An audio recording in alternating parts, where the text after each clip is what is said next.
Hello, it's Wednesday, March the 18th. It's time for reading lesson. Today we're going to be talking about ladder of abstraction. That's to take details and put them into big ideas and big ideas into details. Stage one includes specific details, examples from the text, specific numbers, dates, people, and places. Next one, include big ideas, the author's ideas. I like this one, your big ideas and huge questions. Now that seems like a little bit much, but hey, there is going to be some help along the way. Here they come. They give you many different clues to put in. In other words, you can say that as you're reading. That is, the important thing about this is, as I say this, I am realizing it gives you many things that you can start sentences with you and to help you get your opinions into your that. That's why they call it ladders of abstraction, because it gets more difficult and it goes down for details. You can go up and down in the amount of analysis you can do. Now, I did read one about NHL hockey goalies. Now, according to the author, the main reasons why goalies are quirky means a little bit crazy, is because they are alone. They have to stand at the other end of the ice from where the other players want to be.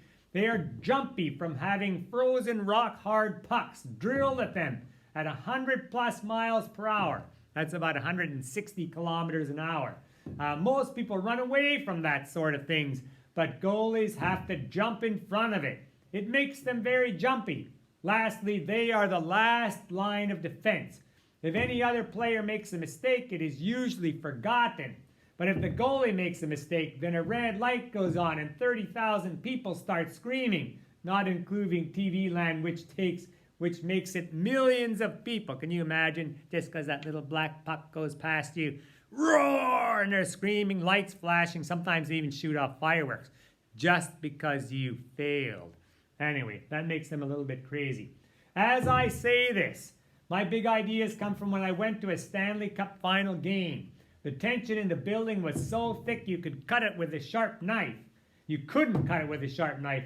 And when the players came on the ice, I couldn't believe that they could even perform at all under such heavy pressure.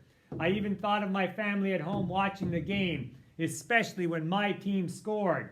I could almost hear them cheering from 300 kilometers away. My big question is, how do these people, here's one here, my big question is, you're adding to it, how do these people, especially goalies, deal with the intense pressure? Then I went on and I did some further research, and I looked at these. Now, looking at the ladders of abstraction for what you're going to do. Put your ideas with the facts from nonfiction reading, from the articles you have read, the author's main idea, and 2 subtopics supported by text. Add your big ideas, micro stories and opinions, whatever comes into your mind when you're reading this. Throw it in there. That's good enough. It's probably going to be ladder of abstraction. Once your ideas come in, you're already doing it. High-level question. Ask yourself in writing. What was your high-level question again, Mr. Stang? A good question, little Johnny. Yes, my question was, how do goalies deal with the extreme pressure? High-level questions, we had those before. And how what you read connects to things you already know from your microstory. Answer one of your high-level questions. Support with details in your own words. Can be in support against or against questions. Use 4 writing prompts. Now, I'm going to emphasize this if you're getting stuck, because this is for if you're feeling advanced, those high-level questions. But if you're feeling that this is too difficult, go down to this last thing. Use 4 prompts to guide your writing. So, when I went in there, I just used some of these according to the author. As I say this, my big question is, I found 6 ways to get ready. Anyway, that's what I did. I researched about goalies too. My big question, how do these people, especially goalies, deal with the intense pressure? From this, I asked myself, how should people prepare to play in high-stress situations? So I looked up and found 6 excellent ways to get ready. 1 is to reframe the pressure, which means instead of thinking, oh my goodness, I am so nervous I can't play, think of it as, I am completely wound up. this extra energy is going to give me a huge boost. And I actually have my sources down here, which you need to do too. And there it is. I click on that. And there's tips on dealing with pressure in sports. And they go through 6 different things in there. And you could do reframe the pressure, reduce external sources of pressure, reduce internal sources of pressure, and all of those are things that I could use in my article to read ladders of abstraction.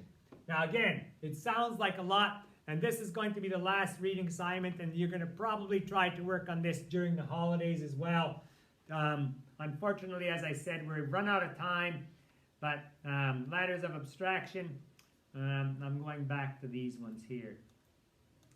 Yeah, if you're feeling difficult again, just read an article about something you're interested, whether it be a new invention, pop stars, entertainment, Netflix, movies, anything you're interested in. It could even be the Cobra virus or whatever that virus is that everybody's so scared of.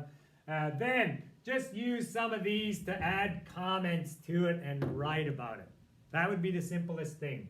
This connects to the coronavirus, connects to, it could be the Ebola virus or something like that. Or if there's a new invention, the iPhone 9, this connects to the iPhone 10, 11, and maybe 12. Why did the iPhone 9, why is it coming out into March when the iPhone 10 and 11 are already out? That's kind of strange. Anyway, you can be able to just go through these. Okay, good luck to you. You've got Wednesday and Friday to work on these. If you get well done one topic, attack another topic.